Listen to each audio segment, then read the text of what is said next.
스스로 무너져 내리는 나무라니? 혹시 들어보셨나요? 오늘 우리가 함께 파헤쳐 볼 이야기는 바로 이 기이하고 미스터리한 나무에 대한 겁니다. 자, 때는 1991년으로 거슬러 올라갑니다. 과학자들이 말이죠, 정말 완벽한 세상을 하나 만들었어요.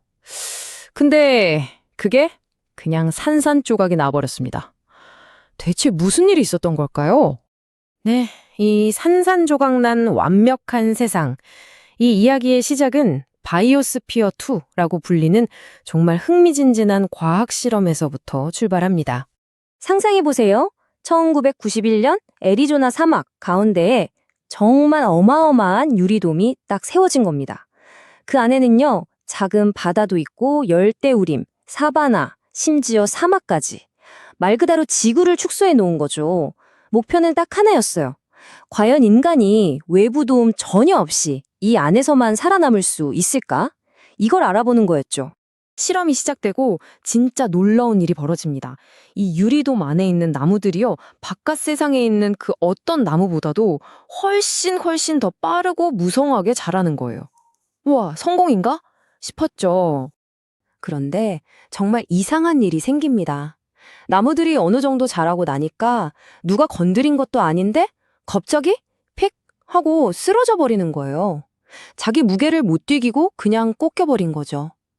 도대체 왜 그랬을까요? 과학자들도 정말 머리를 싸맸던 이 미스터리, 그 해답이 정말 놀랍게도 아주 단순한 데 있었습니다. 바로 바람의 원리라는 건데요. 그렇게 완벽해 보였던 세상에 딱 한 가지가 빠져 있었던 겁니다. 아주 결정적인 거요. 그게 뭐였냐면 바로 바람이었어요. 자, 여기 두 나무를 한번 보세요. 차이가 확 보이죠? 왼쪽에 이 온실나무는 바람 한 점 없으니까 겉보기엔 정말 무성하고 좋아 보여요. 근데 속을 보면 뿌리도 얇고 조직도 물러서 자기 몸 하나 못 가누는 거죠. 근데 오른쪽에 이 야생나무를 보세요. 끊임없이 바람이랑 폭풍우를 맞으면서 자라잖아요? 그러면서 뿌리를 아주 깊게 내리고 스트레스 우드라는 단단한 목질을 만들어내는 겁니다. 결과는요? 훨씬 더 튼튼하고 어지간한 실현에는 끄떡도 않는 나무가 되는 거죠. 이게 바로 역경의 원리라는 겁니다.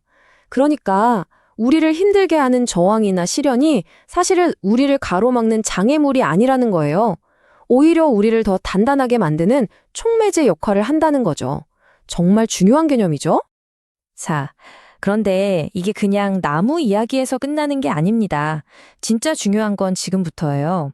이 원리를 우리 자신, 그러니까 강인한 인격을 만드는 데에는 어떻게 적용해 볼 수 있을까요? 우리의 인격을 단련시켜줄 첫 번째 바람은 바로 이겁니다. 우리 마음속 깊은 곳에서 불어오는 분노라는 바람. 이 도전을 어떻게 마주할 것인가 하는 문제죠. 자, 살인하지 말라. 이건 우리 대부분이 당연히 지키고 사는 외부적인 규칙이죠. 사회의 아주 기본적인 약속이고요. 하지만 진짜 어려운 도전은 그게 아니라는 겁니다.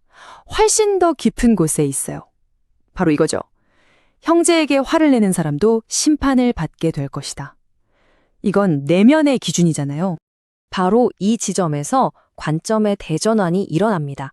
초점이 눈에 보이는 행동에서 그 행동을 일으키는 마음으로 옮겨가는 거예요. 살인이라는 끔찍한 행동을 안 하는 것보다 그 근본 원인이 되는 마음속 분노를 다스리는 게 진짜 힘이라는 거죠. 좋아요. 그럼 우리 안에서 불어오는 이 분노의 바람을 어떻게 다스릴 수 있을까요?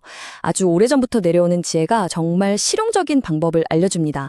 만약에 내가 아주 중요한 일을 하고 있는데 갑자기 누군가와 다퉜던 게 딱 생각났어요. 그럼 어떻게 하라고 하냐면 하던 일을 잠시 멈추라는 거예요. 그리고 재단에 놓아둔 예물도 그냥 두고 먼저 그 사람한테 달려가서 화해하라는 겁니다. 그리고 나서 다시 돌아와서 하던 일을 마저 하라는 거죠. 와, 사람과의 관계를 회복하는 걸 그 어떤 것보다 중요하게 여긴다는 뜻이죠. 자, 첫 번째 바람이 분노였다면 이제 두 번째 바람으로 넘어가 보죠.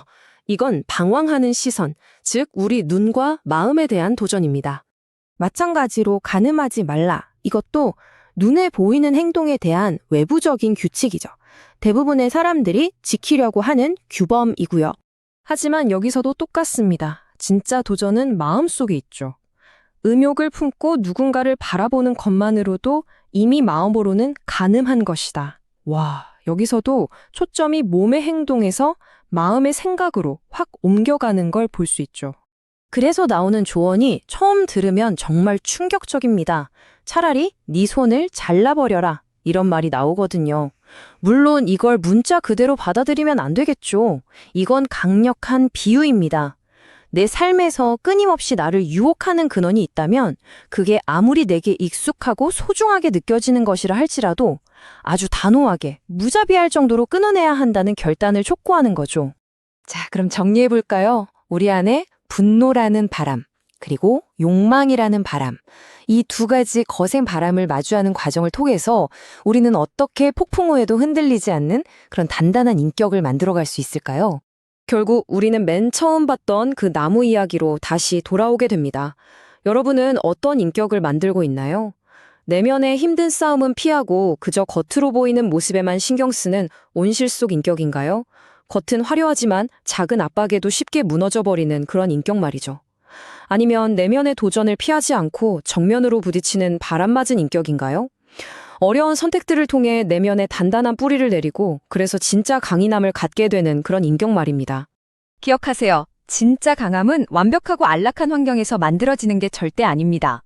진짜 강함은 바로 폭풍 속에서 단련되는 겁니다. 자, 마지막으로 여러분 스스로에게 한번 질문을 던져보셨으면 좋겠습니다. 지금 당신의 삶에 불어오는 그 바람들, 그게 당신을 그냥 쓰러뜨리고 있나요? 아니면 사실은 당신을 더 강하게 만들어주고 있나요?